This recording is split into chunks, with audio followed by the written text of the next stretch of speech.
मित्रांनो, मी तुम्हाला जेलमध्ये जाण्याचे फायदे सांगणार आहे. पहिला वाक्य आहे,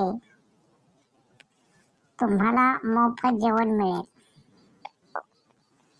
दुसरा वाक्य आहे, जर तुम्हाला बेघर असाल तर राहण्यासाठी मोफत घर मिळेल. जर तुम्हाला ड्रग्जचे व्यसन असेल तर तुम्हाला व्यसनापासून मुक्ती मिळेल. चौथा वाक्य आहे, तुमच्या बेड पासून फक्त 1 फुटाच्या अंतरावर बाथरूम मिळेल.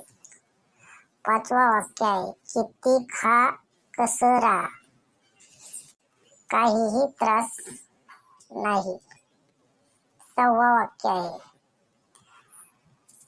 तुम्हाला मोठ्या गुंड्याशी मैत्री करण्याची संधी देखील मिळेल.